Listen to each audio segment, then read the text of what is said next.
Last month, Palestinian Authority President Mahmoud Abbas went to the United Nations to say that the Palestinians had tried long enough to negotiate an end to Israeli occupation. Now was the time for the United Nations to accept Palestine as its newest member. Mr.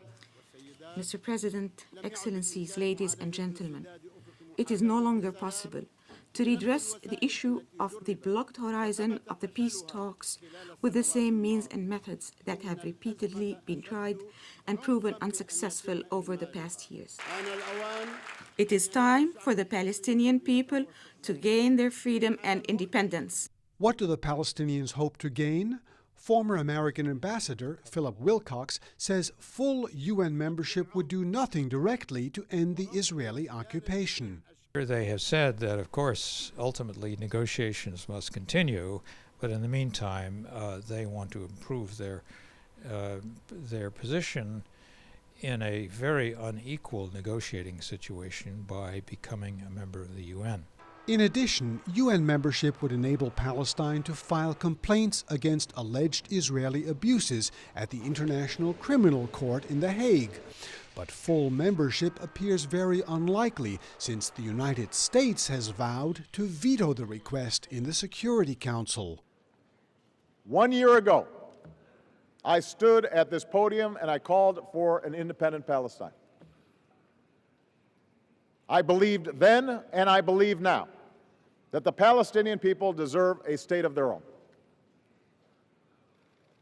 But what I also said is that a genuine peace can only be realized between the Israelis and the Palestinians themselves. In other words, the United States feels Palestine must only be recognized as a state after Israel agrees to the move in negotiations.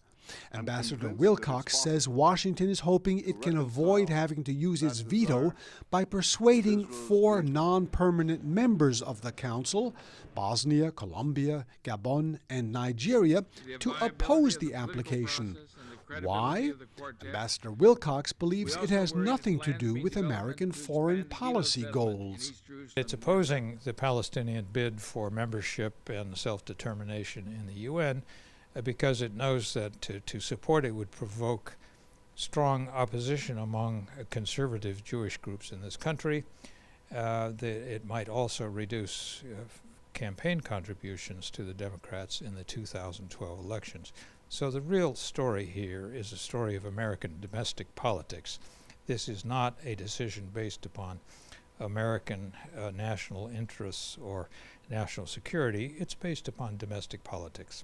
In any case, the Palestinian application has been put on hold because only hours after it was delivered, the so-called quartet that has been promoting peace negotiations, the United States, Russia, the European Union, and the United Nations, called on the two sides to renew the peace talks that fell apart only weeks after they began in Washington last year.